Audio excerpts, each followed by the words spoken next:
موضوع الدرس في صفات المؤمنين الصادقين سورة الحديد تفسير ابن كثير. الحمد لله رب العالمين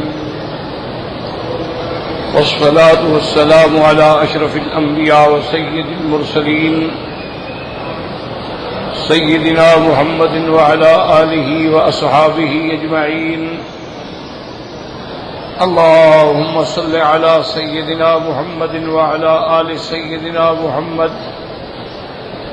كما صليت على إبراهيم وعلى آل إبراهيم في العالمين إنك حميد مجيد.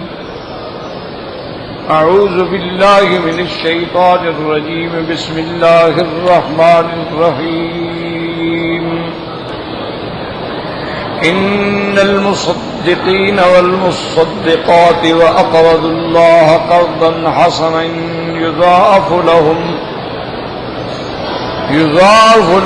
ولهم أجر كريم. والذين آمنوا بالله ورسله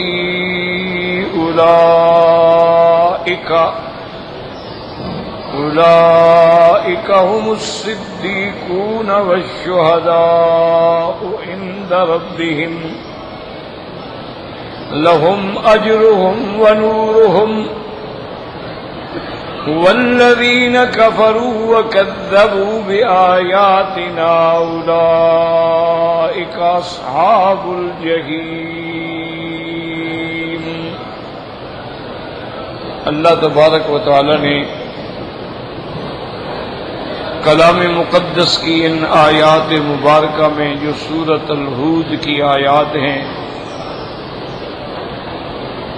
ایمان والوں کی صفات کا ذکر فرمایا ہے کہ اللہ کے راستے میں دینے والے مرد اور عورتیں وَأَقْرَضُوا اللَّهَ اور قرضہ دیتے ہیں اللہ کو قرضہ دینا بہتر، ہم ان کو بڑھا دیں گے اور ان کے لیے بہت بڑا اجر ہوگا، اجر کریم ہوگا یعنی جنت۔ یہاں تک الحمدللہ ہم نے اقوال مفسرین کا ذکر کر دیا تھا۔ اب اگلی آیت ہے والذین آمنوا باللہ ورسلہ۔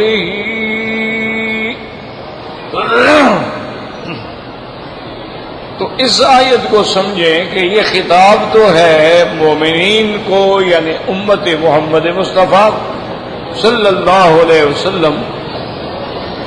تو حضور کی امت جو ہے ان کا ایمان تو حضور محمد مصطفیٰ پہ ہے، انہوں نے کلمہ یہی پڑھا ہے لا الہ الا اللہ محمد الرسول اللہ،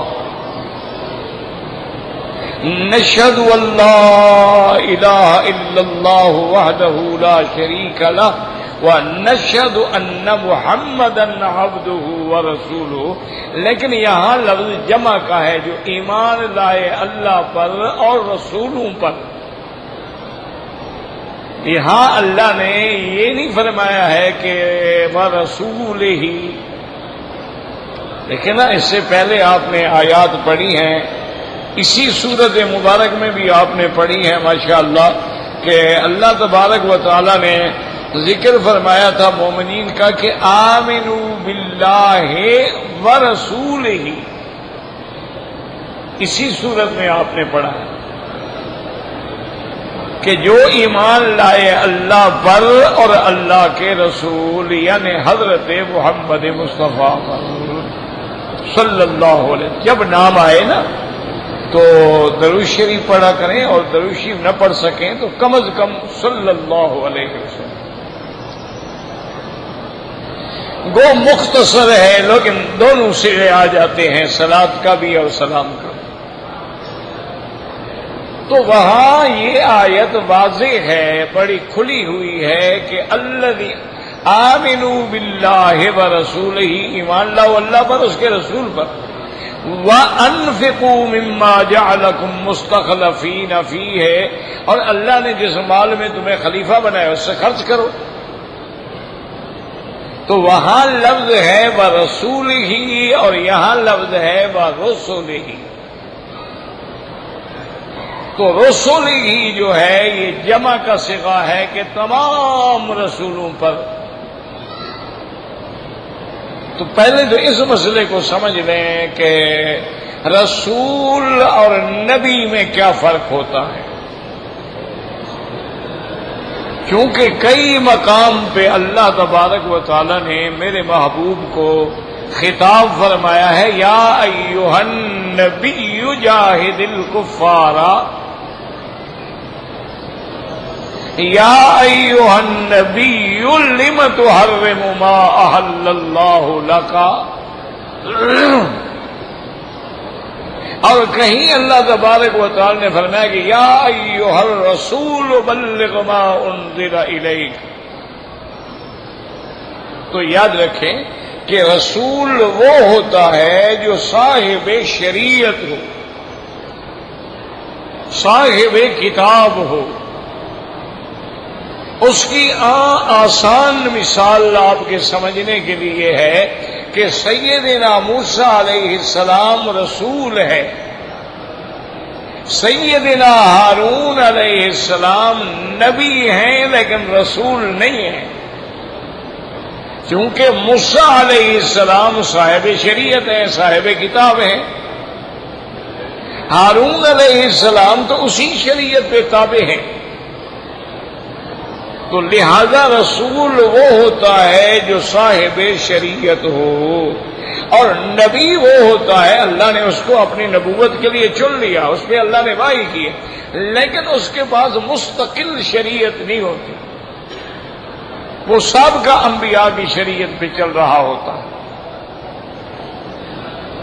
اب اسی سے ایک اور دوسرا مسئلہ بھی سمجھ لیں کہ کل رسول نبی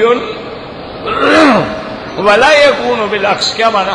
ہر رسول جو ہے وہ نبی ہوتا ہے لیکن ہر نبی جو ہے وہ رسول نہیں ہوتا ہے. یہ بات بھی کیونکہ جو رسول ہوگا نبی تو خود بخود ہوگا، لیکن جو نبی ہو وہ رسول بھی ہو یہ ضروری نہیں ہوتا. تو میرے آقا جو ہیں وہ صرف رسول نہیں ہے، رسول بھی ہیں، نبی بھی ہیں، اور ساتھ امام الانبیاء بھی ہیں، ساتھ خاتم الانبیاء والمرسلین بھی ہیں صلی اللہ علیہ وعلا آلہ واصحابہ وسلم. اب یہ مسئلہ سمجھنے کے بعد رسول ہی جمع کا صیغہ کیوں آیا ہے؟ تو اس لیے آیا ہے کہ یہ بھی ایک قاعدہ ہے اسلام کا کہ جو آدمی ایک رسول پر ایمان لائے گا گویا وہ تمام انبیاء اور رسولوں پہ ایمان لائے گا، اور جو ایک پیغمبر کا انکار کرے گا گویا سب کا انکار ہوگا. تو جب ہم اللہ کے نبی پر ایمان لائے تو گویا ہمارا ایمان تمام نبیوں پر ہے، تمام رسولوں پر ہے.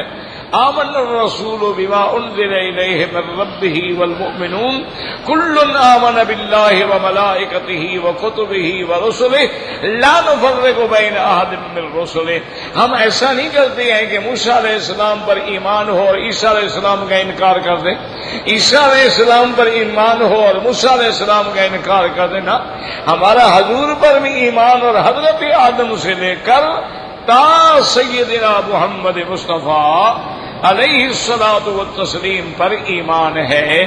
اس لیے اب اللہ چونکہ مومنوں کی صفتیں بیان، وہاں تو حکم تھا، فرق کو سمجھو، وہاں اللہ حکم دے رہے تھے آمنوا باللہ ورسولہ، اللہ اور اس کے رسول پر ایمان لاؤ.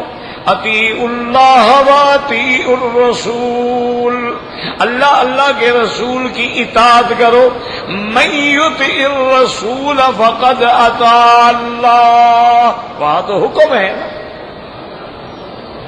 اور یہاں تو اللہ مومنوں کی صفت بیان فرما رہے ہیں کہ مومن مرد اور عورتیں وہ ہیں جو میرے رستے میں صدقہ بھی دیتے ہیں، اللہ کو قرض بھی دیتے ہیں، اور اللہ پر اللہ کے تمام رسولوں پر ایمان لاتے ہیں، وہ کسی کا انکار نہیں کرتے. تو اس لیے ان آیات میں اور ان آیات میں یہ فرق ہے وہاں تو حکم ہے، حکم تو ہمیں یہی ہوگا کہ میرے رسول پر ایمان لاؤ، چونکہ ہم نے تو کلمہ حضور کا پڑھا ہے نا، لا الہ الا اللہ محمد الرسول اللہ۔ اور یہاں ہے صفات، صفات مومنین یہ ہیں کہ ان کا ایمان تمام رسولوں پہ ہوتا ہے۔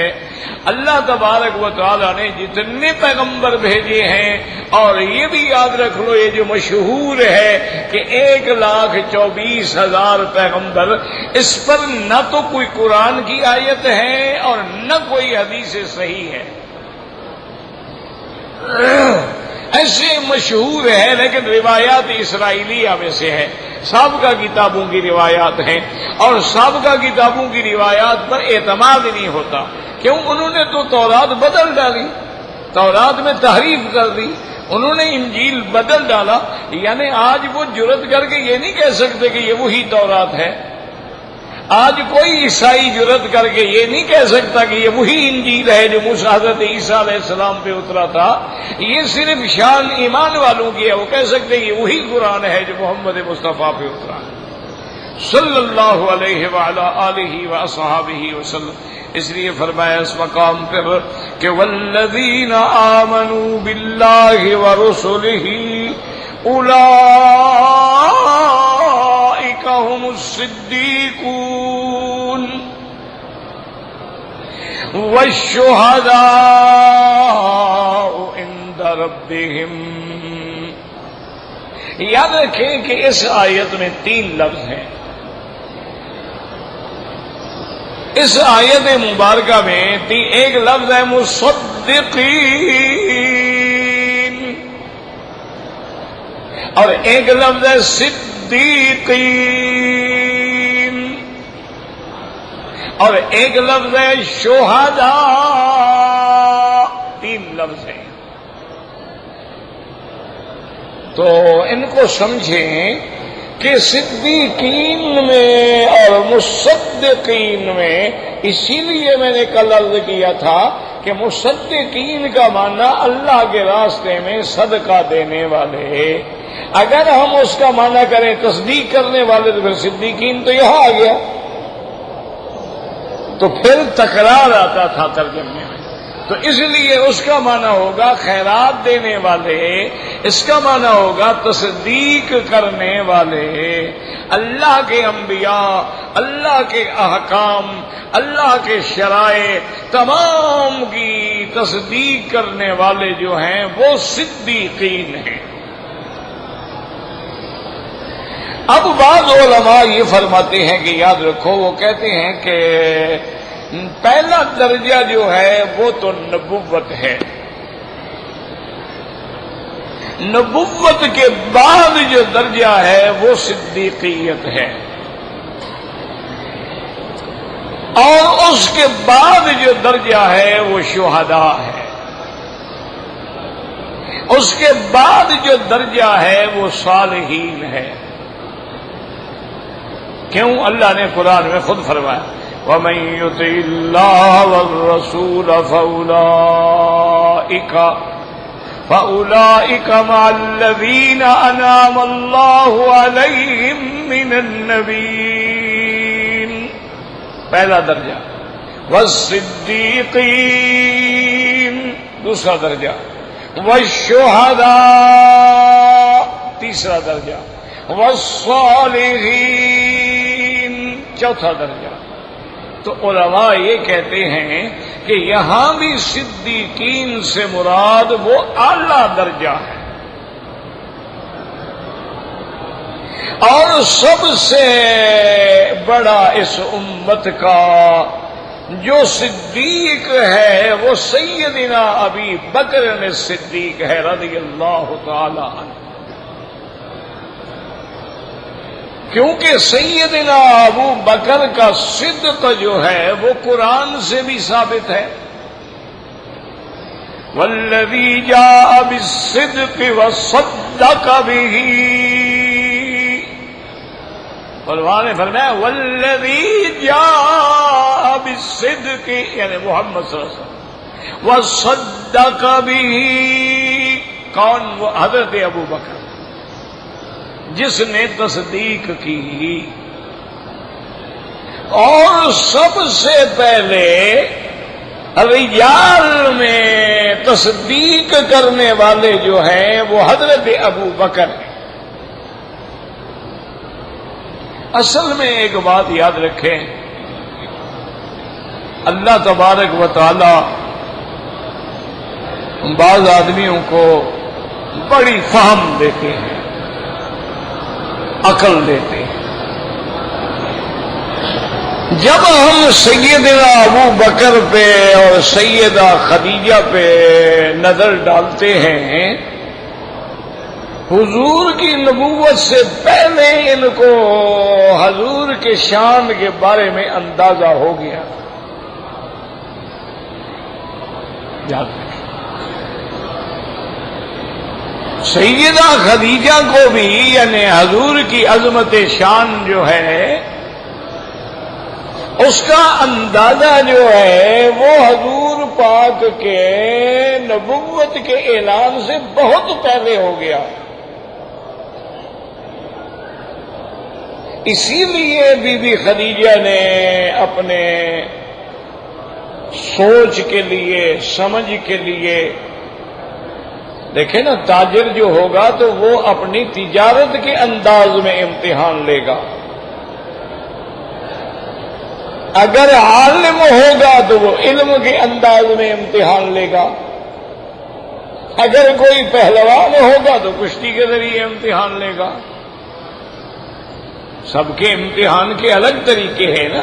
تو سیدہ خدیجہ نے حضور پاک کی خدمت میں پیغام بھیجا کہ یا محمد صلی اللہ علیہ وسلم، جب بھی نام آئے خدا کے بندو غفلت نہ کیا کرو۔ حضور نے فرمایا سب سے بڑا بخیل اور بدبخت وہ ہے جس کے سامنے میرا نام آئے اور مجھ پہ درود نہ بھیجے۔ وہ تو دنیا میں شقی ہوتا ہے، بدبخت ہوتا ہے۔ تو انہوں نے پیغام بھیجا، حضور تشریف لائے، انہوں نے کہا کہ یا محمد صلی اللہ علیہ وسلم، آپ نوجوان ہیں ماشاءاللہ، سارے لوگ میرا پیسہ لے جاتے ہیں، تجارت کرتے ہیں، آپ بھی لے جائیں۔ حضور نے فرمایا کہ خدیجہ چونکہ مجھے تجارت کا کوئی تجربہ نہیں ہے، میں نے کبھی تجارت کی نہیں ہے، انہوں نے کہا کہ یا محمد سب کریں گے تو تجربہ ہوگا نا، اب بغیر کیے تو نہیں ہوگا نا۔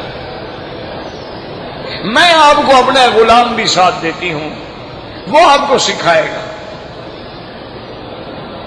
تو بی بی خدیجہ نے آپ کو پیسہ دیا اور غلام کو کہا کہ حضور کی ہر حرکت جو ہے نا تم نے یاد کرنی ہے، آپ کا اٹھنا بیٹھنا، بات کرنا، سونا جاگنا، ایک ایک لمحے کی تم نے مجھے واپس آ کے رپورٹ دینی ہے۔ انہوں نے کہا ٹھیک ہے۔ حضور تجارت تشریف لے گئے، مکے سے سامان لے گئے، شام بیچا، شام سے سامان لے آئے، مکہ بیچ دیا، ماشاءاللہ فائدہ بھی بڑا ہوا، نفع بھی بڑا ہوا۔ تو بی بی خدیجہ نے غلام سے پوچھا، اس نے کہا خدیجہ اس جیسا سچا اور صادق، امین، جمیل، کریم میں نے آج تک تاریخ میں دیکھا ہی نہیں۔ اب بی بی خدیجہ اور پکی ہو گئی۔ تو اس لیے حضور صلی اللہ علیہ وسلم کی خدمت میں بی بی خولہ آئیں اور انہوں نے کہا کہ یا رسول اللہ ما تريد الزواج، کہ آپ جوان آدمی ہیں، آپ شادی کیوں نہیں کرتے ہیں؟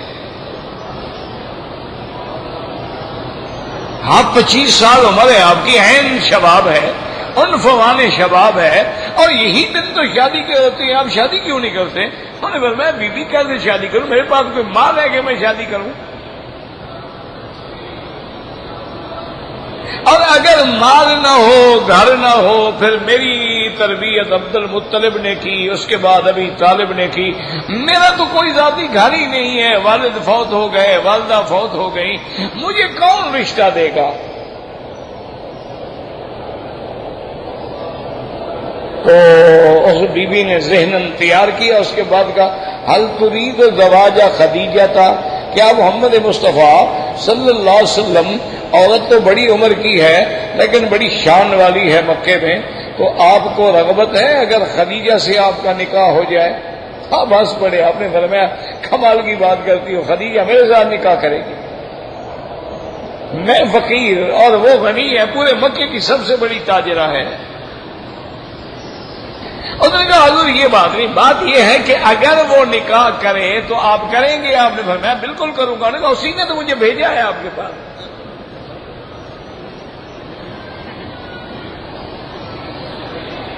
حضور صلی اللہ علیہ وسلم نے جب چچا کو بتایا ابی طالب کو کہ اس طرح خدیجہ کا پیغام آیا ہے، اس نے کہا لا تمہل یا محمد، ایک منٹ کی بھی دیر نہ کرو،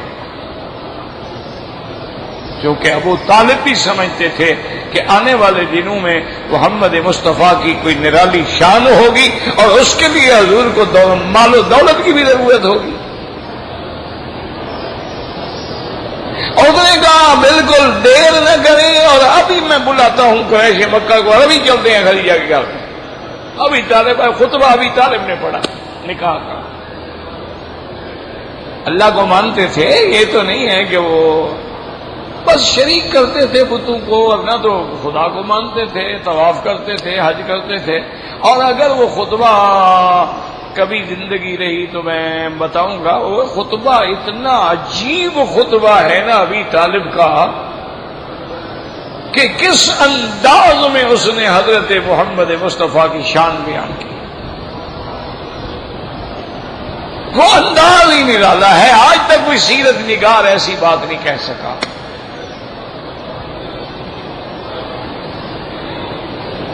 نکاح ہو گیا تو مانا یہ ہے کہ خدیجہ پہلے سے انتظار میں تھی، اسی لیے جب حضور پاک غار حرا سے اتر آئے سب سے پہلے تصدیق کی، اس نے کہا کاللہ لا یخزیک اللہ ابدا، حضور آپ کیوں گھبرا رہے ہیں، اللہ آپ کو کبھی رسوا نہیں کریں گے۔ اور اسی طرح حضرت ابو بکر جو ہیں وہ بھی ابتدا سے ساتھ ہیں، نبوت سے پہلے دوستی بنا لی اور ہر وقت حضور کے ساتھ ہیں۔ بلکہ ان کی زمانے میں تو ایک عجیب واقعہ پیش آیا کہ ابھی قحافہ جو ہے حضرت ابو بکر کے ابا جو ہیں وہ بت پرست تھے، بتوں کی پوجا کرتے تھے، لیکن ابو بکر واحد آدمی ہے جس نے زمانہ جاہلیت میں بھی کبھی بتوں کی عبادت نہیں کی، یعنی ابھی مسلمان نہیں ہوئے تھے لیکن بتوں کی عبادت نہیں کی۔ وجہ کیا ہے؟ وہ صحبت محمد مصطفیٰ، کہ حضور کو بھی بتوں سے نفرت تھی تو ابو بکر کو بھی نفرت تھی۔ ایک دن نبی قحافہ نے حضرت ابو بکر کو مجبور کیا، اس نے کہا ابو بکر تم ہمیشہ ادھر ادھر ہو جاتے، آج میں نے تمہیں نہیں چھوڑنا ہے، تمہیں پکڑ کے ساتھ لے جاؤں گا اپنے مندر میں، اور آج میرے خدا کے سامنے تم کھڑے ہوگے اور اس کی آگے تم باقاعدہ مانگو گے جیسے ہم مانگتے ہیں، اور اس کے احترام کرتے ہیں، عزت کرتے ہیں اور سجدہ کرتے ہیں۔ تو حضرت ابو بکر کو پکڑ لیا، باپ ہے وہ لے آئے، تو انہوں نے کہا کہ آج میں بچ نہیں سکتا ابے کے ہاتھ سے، تو انہوں نے کہا اچھا ابا جان بات سنیں، میں آپ کی بات مانتا ہوں لیکن عبادت کا کیا لطف آئے گا جب کوئی زبردستی عبادت کرا رہا ہو۔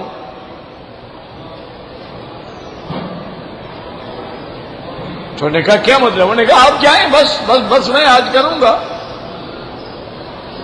لیکن اکیلا ہو آدمی، سکون ہو، شوق ہو، ذوق ہو۔ ابھی کو خوش ہو گئے، وہ چلے گئے۔ حضرت ابو بکر فرماتے ہیں میں باہر آیا، تسلی کر لی کہ ابا گھر چلا گیا ہے، میں نے آ کے دروازہ بند کیا اس مندر کا اور ابے کے خدا کے سامنے آ کے کھڑا ہو گیا۔ میں نے کہا بات سنو، مجھے پیاس لگی ہے، پانی پلاؤ۔ اب اس نے کیا جواب دینا تھا؟ اور میں نے کہا اچھا تمہارے پاس پانی نہیں، کوئی کھانے کو ہے وہ دے دو۔ اس نے کیا جواب دینا تھا؟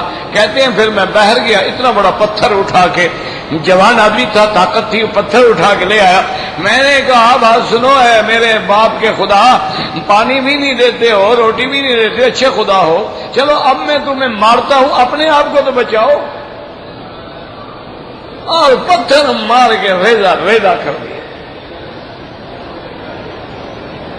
اور چھپ گئے. ابھی کو آقا نے دیکھا کہ اتنی دیر گزر گئی ہے بھائی یار تو ابھی بکر کی عبادت بڑی لمبی ہو گئی. وہ آئے دروازہ کھولا دیکھا تو خدا ٹوٹا ہوا پڑا ہوا ہے. خدا ٹوٹ گیا. دیکھو نا جب عقل پر پردہ پڑتا ہے نا یاد رکھو جب اللہ ناراض ہوتے ہیں عقل چھین لیتے ہیں کہ اب اپنی آنکھوں سے دیکھ رہے ہیں کہ جو ٹوٹ گیا وہ کیسے خدا ہو سکتا ہے. ایمان سے کہیں ہندو اپنے آنکھوں سے نہیں دیکھتے ہیں ان کے کتنی دیوی دیوتا ٹوٹ جاتے ہیں, ان کے کتنے مندر ہیں جو ٹوٹ جاتے ہیں.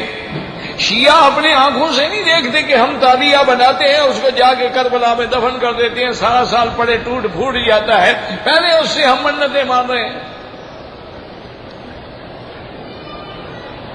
جب عقل پہ پردہ آ جائے تو آدمی کو مسئلہ سمجھ ہی نہیں آتا ہے.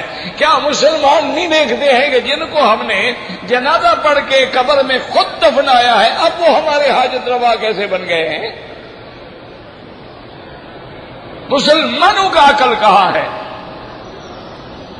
وہی جنازہ ہم نے پڑھا اللہم اغفر لحینا ومیتنا وشاہدنا وغائبنا, کندھا ہم نے دیا ہے, قبر ہم نے بنائی, دفن ہم نے کیا, مٹی ہم نے ڈالی, روضے ہم نے بنائے. جب وہ 2 میٹر نیچے چلے گئے تو مشکل کشا حاجت روا اور داتا بن گئے. یہ کیا بات ہے؟ یہ کوئی وجہ کیا ہے؟ اللہ ناراض ہے تو عقل چلی جاتی, حق بات سمجھ ہی نہیں آتی. حضرت ابی بکر فرماتے ہیں میں چھپ گیا, میرے ابا جو تھے وہ غصے میں گھر گئے اور کہا یا اماں ابی بکر, ابی بکر کی اماں کہاں ہے ابی بکر؟ دیکھا کہ آنکھیں لال ہے. اس نے بات کیا ہے؟ اس نے کہا بات کیا ہے؟ اس نے میرے خدا کو توڑ دیا ہے, آج میں نہیں چھوڑوں گا ابی بکر کو, آج میں ماروں گا ابی بکر کو. تو ابی بکر کی اماں نے کہا ابو قحافہ, ابو بکر کے ابا ذرا بیٹھو, 2 منٹ بیٹھو, ٹھنڈے ہو کے بات تو سنو. بیٹھ گئے, کیا بات سنو؟ اس نے کہا لما حملت بابی بکر, اس نے کہا ابی بکر کے ابا جب میں حضرت ابی بکر کے حمل سے حاملہ تھی, ابو بکر میرے پیٹ میں تھے. ایک دن میں مکے کی فلاں وادی سے گزر رہی تھی کہ آواز آئی یا امت اللہ بالتحقیق ابشری بالولد العتیق الذی لقبه فی السماء الصدیق وَيَكُونُ لِلنَّبِيِّ صَاحِبٌ وَرَفِيقٌ. اور نے کہا آواز آئی ہے اللہ کی بندی تیرے پیٹ میں جو بچہ ہے تو آسمانوں میں بھی صدیق ہے, اور ایک نبی پیدا ہوں گے جس کا یہ ساتھی ہوگا, جس کا یہ ساتھ رہنے والا ہوگا.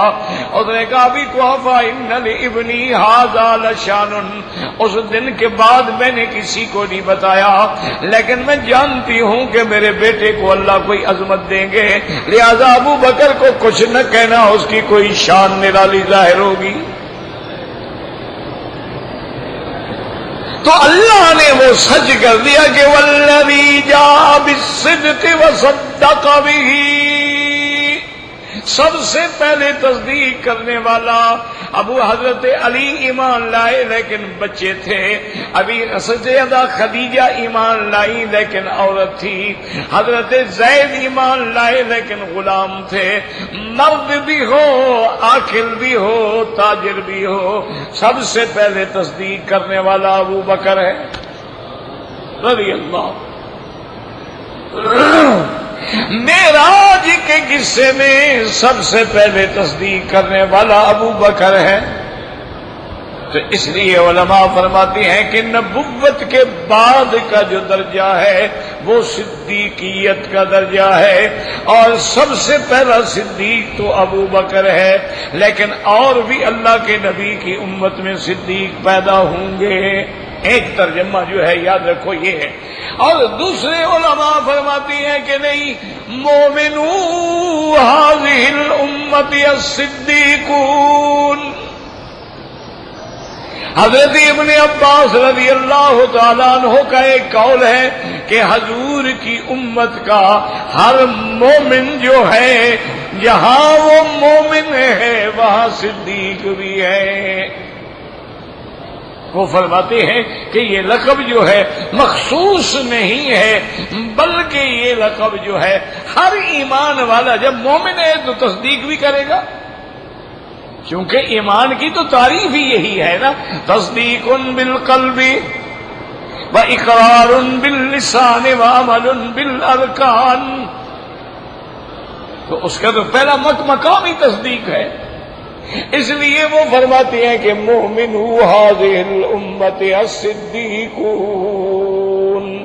تو اب یاد رکھیں یہ دو لفظ ہم نے پڑھ لیے، مصدقین اور صدیقین۔ اب تیسرا لفظ کیا ہے؟ والشہداء عند ربهم۔ اب شہداء سے کیا مراد ہے؟ اس میں بھی یاد رکھیں مفسرین کے دو قول ہیں۔ بعض علماء مفسرین فرماتے ہیں شہداء کا معنی یہ ہے کہ الذین استشہدوا فی سبیل اللہ، جو اللہ کے راستے میں شہید ہو گئے وہ مراد ہیں شہداء۔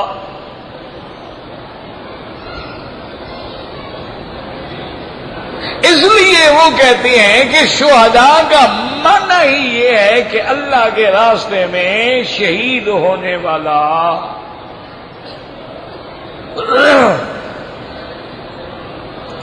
اچھا یاد رکھو اللہ کے راستے میں کئی مقام بھی آتا ہے نا کہ جن لوگوں نے اللہ کے راستے میں قتال کیا، اللہ کے راستے میں قتل ہو گئے، تو ان کو شہید کیوں کہا جاتا ہے؟ یاد رکھیں کہ بھی جو آدمی اللہ کے راستے میں فوت ہو گیا اس کو شہید کیوں کہا جاتا ہے؟ کیوں شہداء شہید، یہ تو لفظ جو ہے اس کا اصل معنی تو ہے کسی بات کی گواہی، شہادت۔ جیسے آپ کا بھی ہم کہتے ہیں نا جی کہ یار میری آج شہادت ہے، اسی لیے آپ کوئی معاہدہ لکھتے ہیں تو لکھتے ہیں نا درمیان میں معاہدہ والا اور دائیں بائیں شاہد گواہی دینے والا۔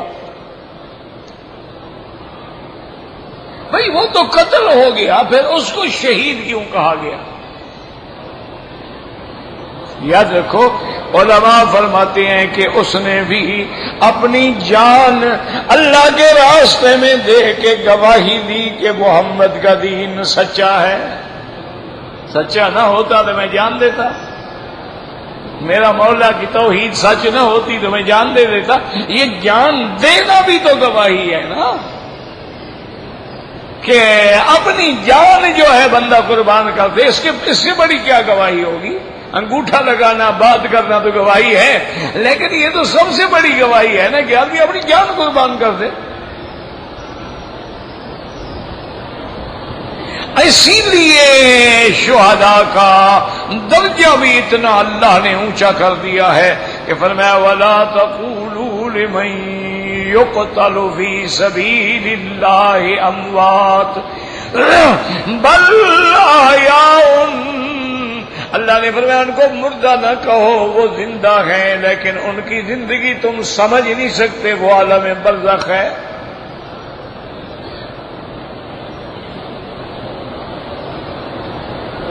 لیکن ایک بات کا یہاں مسئلہ سمجھ لو، دل تو بڑا کرتا ہے محنت کرنے کا، لیکن اللہ پاک آپ کو بھی مجھے بھی قرآن کی قدر کرنے کی بھی توفیق۔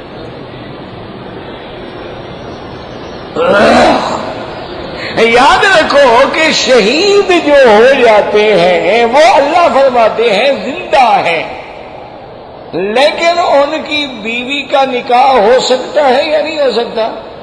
ہاں جی، اچھا شہید کے مرنے کے بعد اس کا مال میراث تقسیم ہوگا یا نہیں ہوگا؟ ہوگا۔ معلوم ہوا کہ نبی کی زندگی کوئی اور نرالی زندگی ہے۔ اللہ فرماتا ہے کہ میرے نبی کے بعد ان کی بیویوں سے نکاح حرام ہے۔ اور میرے نبی کا کوئی ورثہ نہیں، کوئی میراث تقسیم نہیں ہوگا۔ تو معلوم ہوا کہ شہید بھی زندہ ہے، لیکن نبی کی زندگی اس سے کروڑ درجے اونچی ہے، کیونکہ وہاں تو میراث تقسیم ہو رہا ہے، نبی کا میراث نہیں تقسیم ہوتا۔ وہاں اس کی بیوی سے تو شادی ہو رہی ہے، نبی کی بیوی سے شادی نہیں ہو سکتی۔ تو اللہ تبارک و تعالیٰ نے تو ایک معنی تو یہ ہوا کہ اللہ کے رستے میں شہید ہونے والے ایک، اور دوسرا معنی یہ والشہداء عند ربہم،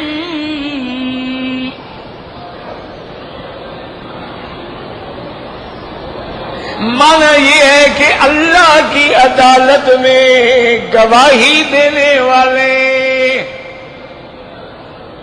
ایک تو ہے نا جان دینے والے، ایک ہے گواہی، اس کی بھی قرآن تفسیر دیا وَكَذَلِكَ جَعَلْنَاكُمْ أُمَّةً وَسَطًا لِتَكُونُوا شُهَدَاءَ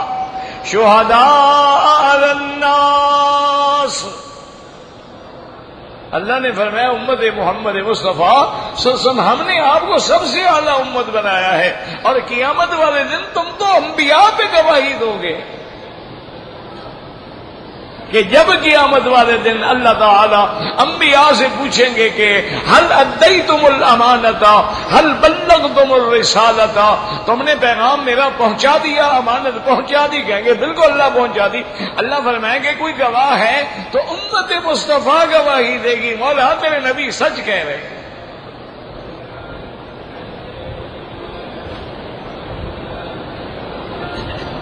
تو اس لیے بھی ان کو کہا گیا والشہداء عند ربہم، اپنے رب کے پاس ان پہ شہادت دینے والے جو ہیں وہ بھی امت مصطفیٰ ہے۔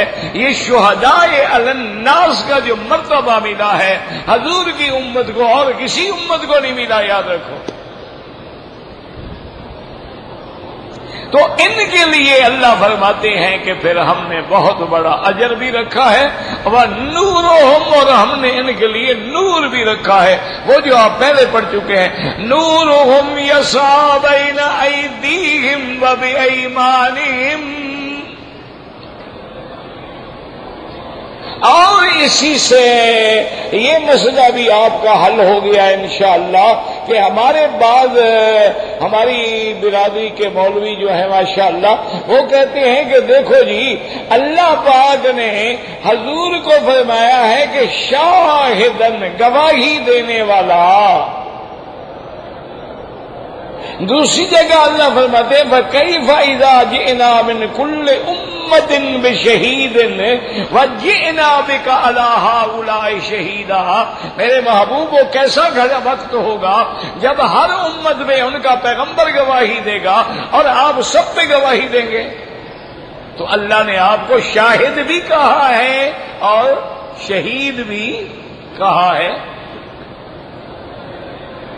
اور کہتے ہیں کہ اسی طرح دیکھیں کہ خود اللہ نے اپنے بارے میں فرمایا ہے کہ میرے محبوب میں نے آپ کو رسول بنایا، نبی بنایا، کفا باللہ شہیدا، اللہ کی گواہی کافی ہے۔ تو کہتے ہیں گواہی تو تب ہونا جب علم ہو، علم نہ ہو تو گواہی ہو نہیں سکتی۔ بھئی آپ گواہی دیں، آپ جانتے ہی نہیں تو کیا جھوٹی گواہی دیں گے؟ گواہ گواہی تو تب دے گا نا جب دیکھا ہو، جانتا ہو کہ جناب یہ واقعہ میرے آنکھوں کے سامنے ہوا ہے۔ وہ کہتے ہیں حضور کو جب اللہ نے گواہ فرمایا، شاہد فرمایا، شہید فرمایا تو معلوم یہ ہوا کہ حضور ساری امت میں ہر جگہ حاضر ناظر ہیں، ہر چیز دیکھ رہے ہیں، تب ہی تو گواہی دیں گے۔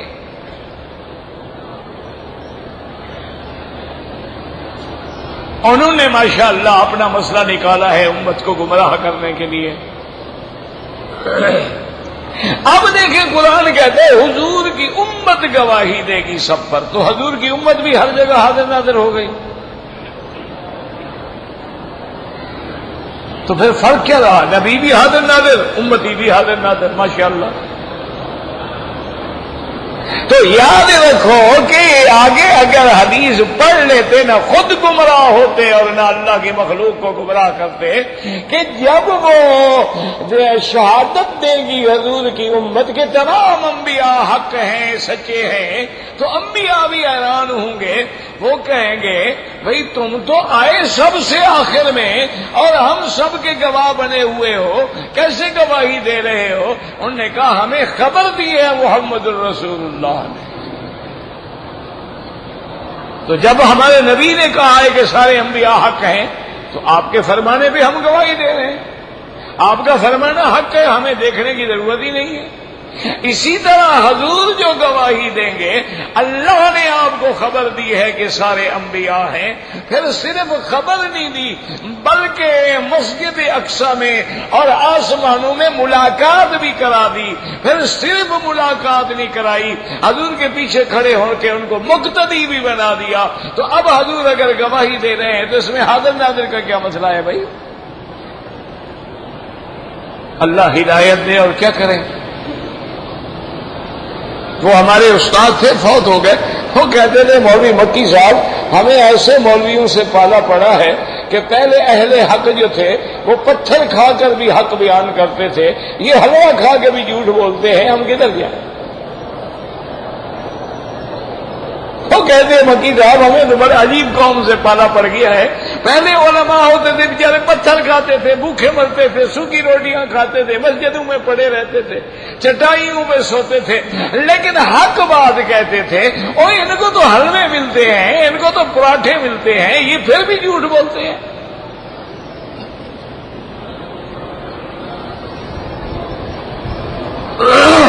تو بہرحال یاد رکھیں اب دو ترجمے, والشہداء عند ربہم شہید یا گواہ, دونوں معنی ٹھیک ہیں, دونوں معنوں میں کوئی. اب ان کا بدلہ کیا ہوگا؟ لہم اجرہم ونورہم. اب آگے اللہ نے بدبختوں کا بھی ذکر کر دیا. بھئی یہ تو مومن تھے نا, اگلی پارٹی کا کیا حال ہوگا؟ فرمایا والذین کفروا وکذبوا. پہلے انہیں کیا کیا تھا؟ ایمان بھی لائے تھے, تصدیق بھی کی تھی, لیکن انہوں نے کیا کیا؟ کفر بھی کیا. وَكَذَّبُوا بِآيَاتِنَا, اور ہماری آیات کی تکذیب بھی کی. اولئک اصحاب الجحیم, یہی ہے جہنمی. اور یہاں سے ایک معنی بھی سمجھ لو, یہ حسر کا فائدہ دے رہا ہے کہ جہنمی تو کافر ہی ہوتا ہے. جہنم اللہ نے بنائی کافروں کے لیے, مومنوں کے لیے نہیں ہے. اگر کوئی مومن مجرم بن کے چلا بھی گیا لیکن نکلے گا. دیکھو نا جیسے دنیا میں جیلیں بنتی ہیں تو مجرموں کے لیے بنتی ہیں, لیکن کبھی کبھی شریف بھی چلے جاتے ہیں جیل میں, کبھی ان سے بھی جرم ہو جاتا ہے. تو اللہ نے بھی جہنم جو بنائی ہے وہ عدت للکافرین, کافروں کے لیے ہے. لیکن اگر کوئی مومن گناہگار چلا گیا تو اللہ اس کو نکالیں گے شفاعت انبیاء کے ذریعے, شفاعت حفظت القرآن کے ذریعے, شفاعت علماء کے ذریعے, اور آخر میں اپنی رحمت کے ذریعے ہر کلمے پڑھنے والے کو جہنم سے نکال کے جنت میں بھیجے, چونکہ جہنم اس کے لیے بنی ہی نہیں. اللہم ارزقنا جنت الفردوس الاعلی بغیر حساب. اللہم اجرنا من النار, اللہم اجرنا من النار. اللہم ارحم ضعفنا واجبر کسرنا واجمع شملنا.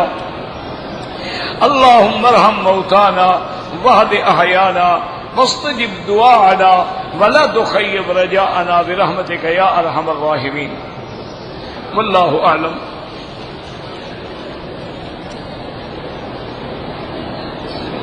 کہتے جی کہ نمازوں کے ساتھ نوافل کی کیا ہے؟ نوافل ایک زائد عبادت ہے, کرو گے ثواب ہوگا, نہیں کرو کچھ نہیں ہوگا. کیا حیثیت کا معنی یہ ہے وَمِنَ اللَّيْلِ فَتَهَجَّدْ بِهِ نَافِلَةً لَكَ, یہ تو قرآن میں ہے. اور حضور کی حدیث ہے کہ من تقرب الی بالنوافل, اللہ فرماتے ہیں جو بندہ نوافل سے میرا قرب حاصل کرتا ہے میں اتنا قریب ہو جاتا ہوں, پھر اس کا میں سما بن جاتا ہوں, بصر بن جاتا ہوں. نوافل کی اہمیت کا تمہیں کوئی اندازہ ہی نہیں ہے۔ اور ایک بات یاد رکھو کہ نوافل کا ایک بہت بڑا فائدہ بھی یہ ہوگا کہ اگر ہمارے فرائض میں یا واجبات میں کوئی کمی ہے تو نوافل سے پوری کی جائے گی۔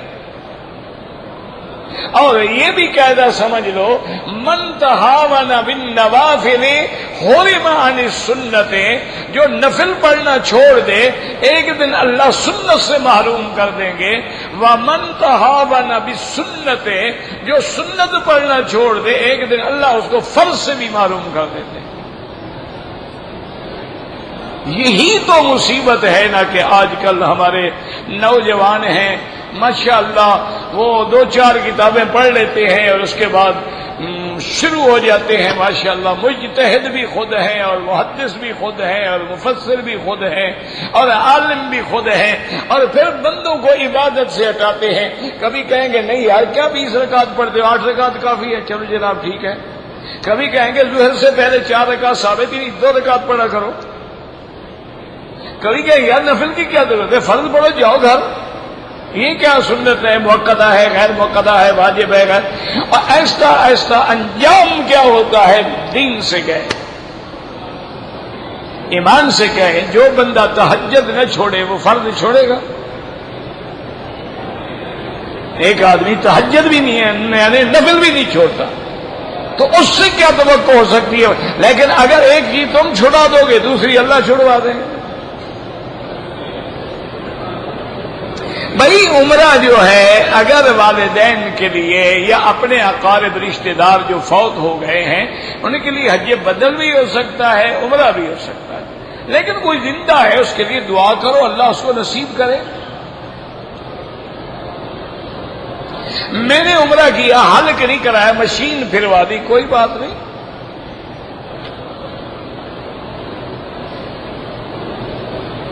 کہتے جی کہ ایک عورت نے بحرین سے احرام باندھا ہے، جدہ ایئرپورٹ آ کر وضو کے لیے احرام کھول دیا۔ بھئی پہلے تو عورت کا احرام ہوتا ہی نہیں ہے، یہ جاہلوں والی بات ہے۔ عورت کا کوئی احرام نہیں ہے، تو رومال باندھتی ہے بیچاری کہ چلو بال شال نہ کھل جائیں، وہ تو اچھا کیا، اگر نہ کھولتی اس کے اوپر مسا کرتی نماز ہی نہ ہوتی۔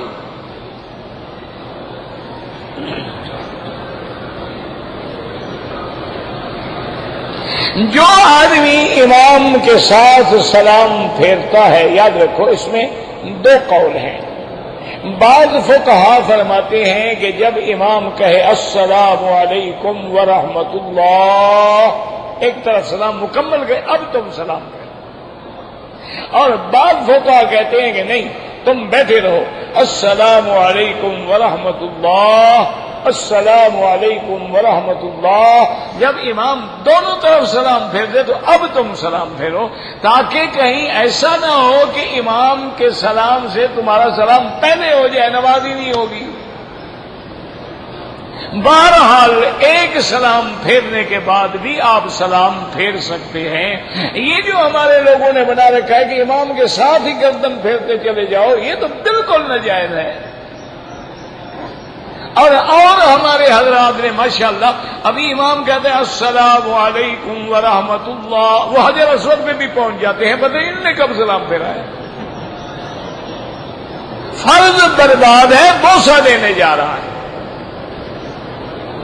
انا للہ و انا الیہ راجعون۔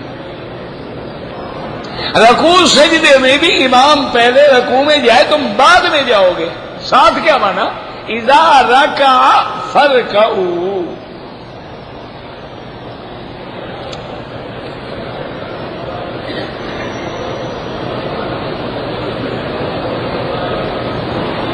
بہرحال آپ نے مسجد عائشہ میں جا کے احرام باندھا، عصر کی نماز ہو رہی تھی، آپ نے نماز پڑھ کے پھر 2 رکعت پڑھی، بعد میں 2 رکعت پڑھنا تو جائز ہی نہیں تھا، آپ نے کیوں پڑھی؟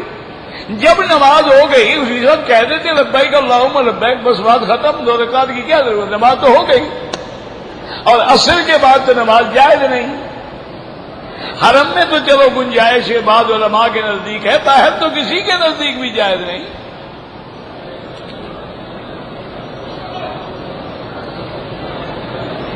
تحیت المسجد جو ہے، مسجد الحرام کی تحیات طواف ہے. اگر طواف کرنے کی ہمت نہ ہو تو پھر 2 رکعت تحیہ پڑھو. یہ پتہ نہیں سپیکر والا کوئی نیا شریف آدمی ہے، وہ روزانہ اور نیچے کر دیتا ہے، ثواب کما رہا ہے. انا للہ و انا الیہ راجعون. نماز جنازہ میں جو لوگ امام کے آگے کھڑے ہوتے ہیں ان کی نماز نہیں ہوتی.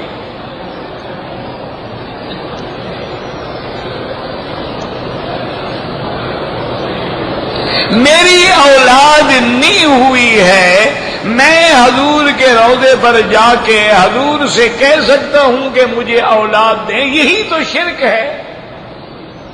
اور شرک کیا ہوتا ہے؟ اولاد دینا تو اللہ کا کام ہے، نبی کا کام تو ہے نہیں. یہاں بولے من یشاء اناسا و یہاں بولے من یشاء الذکور. اللہ فرماتے ہیں ہم جس کو چاہیں لڑکی دیں، جس کو چاہیں لڑکا دیں، جس کو چاہیں جوڑے دیں، جس کو چاہیں سانٹ کر کے بالکل نہ دیں. یہ تو اللہ کا کام ہے. اگر آپ نبی سے مانگیں گے تو سیدھا مشرک. پہلے اولاد نہیں پھر ایمان بھی نہیں. ماشاءاللہ. اور اگر اولاد نہیں ہے تو پہلے میاں بیوی دونوں میڈیکل چیک اپ کراؤ. اب میڈیکل سائنس جو ہے وہ بہت ایڈوانس ہو گئی ہے. وہ چیک کریں گے کہ کمی کس میں ہے، بیوی میں ہے یا خاوند میں ہے. کیونکہ اللہ نے جو جراثیم رکھے ہیں نا، ایک ایکس کہلاتے ہیں ایک وائی کہلاتے ہیں، تو وہ تحلیل کر کے لیبارٹری میں آپ کو بتا دیں گے کہ بھئی آپ ٹھیک ہیں یا بیوی ٹھیک ہے. اگر دونوں ٹھیک ہیں پھر دعا پہ زور دو.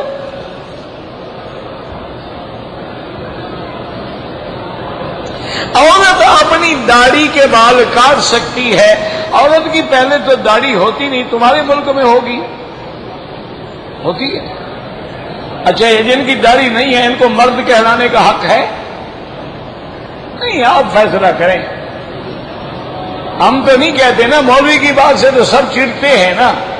مقصد یہ ہے کہ داڑھی ہی تو علامت رجولیت ہے. اگر آدمی میں قوت مردانیت نہ ہو تو داڑھی بھی نہیں ہوتی اس کی. اچھا بہرحال بعض عورتوں کے بال نکل آتے ہیں، وہ مٹا سکتی ہے، کیونکہ اس کی حسن اور زینت میں فرق آتا ہے، وہ نکال دے. اور اب تو بڑا آسان علاج ہے، لیزر سے نکال دے، ہمیشہ کے لیے ختم ہو جائے.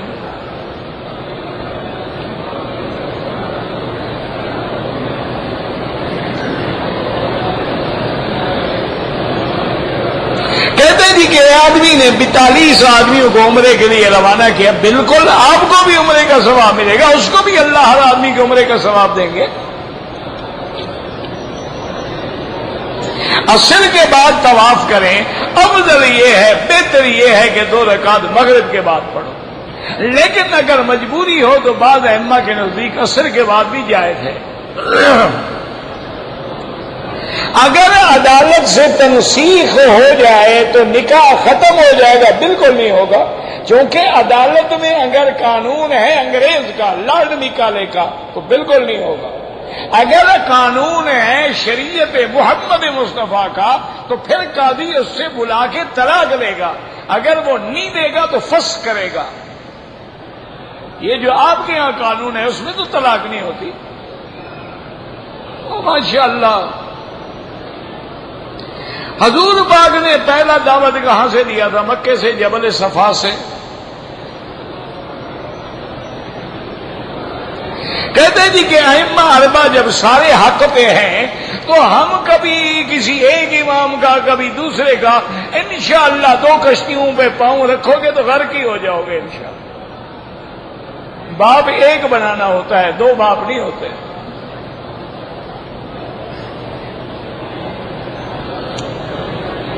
اگر میری زکات روزانہ نکالی جائے، روزانہ کا کیا مطلب؟ جب تک سال نہ گزرے زکات واجب ہی نہیں. روزانہ کا کیا معنی ہے؟ ہاں زکات کے پیسے رکھ لیے، روز دیتا رہا، وہ جائز ہے.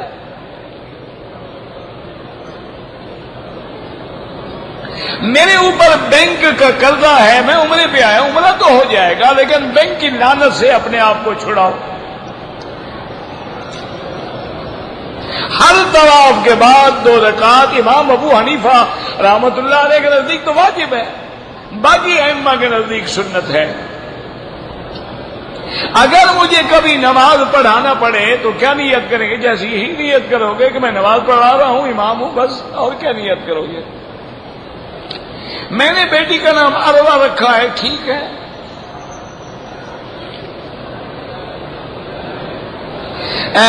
کہتا ہے جی کہ میلاد منانا جو ہے بالکل بدعت ہے، اور نعت خوانی جائز ہے لیکن بغیر سازوں کے، اور نعت خوانی جائز ہے لیکن اس نعت میں کوئی کلمات شرک کے بھی نہ ہوں۔ حضور پاک کے سامنے چند بچیاں بیٹھی ہوئی تھیں تو وہ حضور کی خوشی میں گا رہی تھی وَفِينَا نَبِيٌّ يَعْلَمُ مَا فِي غَدٍ، ہمارا نبی ایسا ہے جس کو کل کا بھی پتہ ہے۔ ماں کیا کہہ رہی ہو؟ کل کا پتہ اللہ کے سوا کسی کو نہیں۔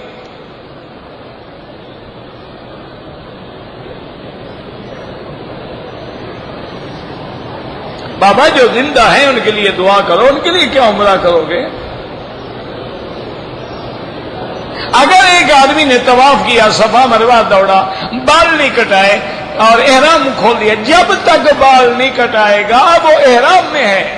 احرام چادروں کا نام نہیں ہوتا ہے، اور اگر کپڑے پہنے ہوئے 10-12 گھنٹے گزر گئے ہیں تو دم بھی پڑ گئی۔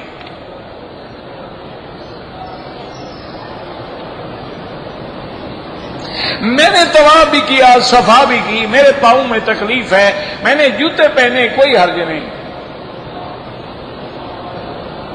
اگر میرے باپ نے عمرہ کیا ہے دوسرا، میں نے ٹک لگایا، کٹ لگایا، دم پڑ گئی، بال بھی کاٹو سارے اور دم بھی ادا کرو۔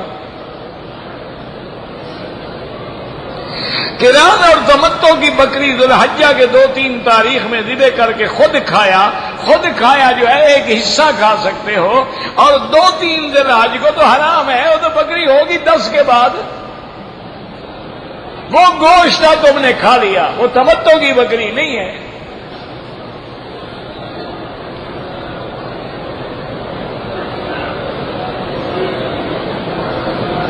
تین چیز سے ایمان آتا ہے، پتہ نہیں آپ کا کیا سوال ہے۔ من اعطى للہ ومنع للہ احب للہ وابغض للہ، اس کو اللہ حلاوت ایمان نصیب کرتے ہیں۔ جنازے میں اگر 2 تکبیریں چلی جائیں تو جب امام سلام پھیر لے جلدی سے آپ تکبیریں پوری کر لیں، اللہ اکبر اللہ اکبر السلام علیکم۔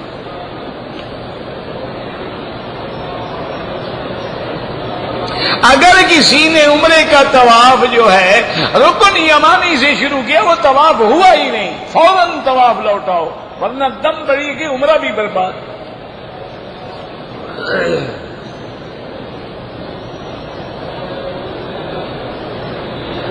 بہرحال اگر ٹک لگائے ہیں تو دم پڑ گئی۔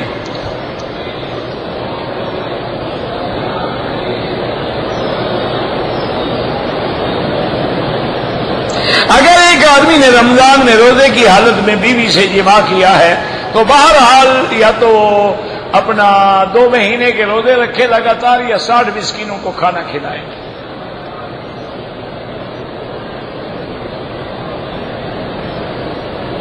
بھائی پورے مکے میں جہاں بھی نماز پڑھو 1 کا لاکھ ملتا ہے۔ مسجد عائشہ بھی عمرہ ہو سکتا ہے۔ کہتے ہیں کہ ایک آدمی نے کتاب لکھی ہے اور وہ علماء دیوبند کو بھی مشرک کہتے ہیں، اللہ ہدایت دے۔ بہرحال میں نے قمیض پہن لی اور پھر بال کٹوائے، 2-4 ریال خیرات کر دو۔ تقلید جاہل کے لیے ضروری ہے، عالم کے لیے ضروری نہیں ہے۔ اگر تم عالم ہو اور تمہیں تمام احادیث کا مطلع ہے اور تمہیں آیات کا شان نزول کا پتہ ہے، احادیث میں ناسخ منسوخ کا پتہ ہے، تمہیں تقلید کی کوئی ضرورت نہیں۔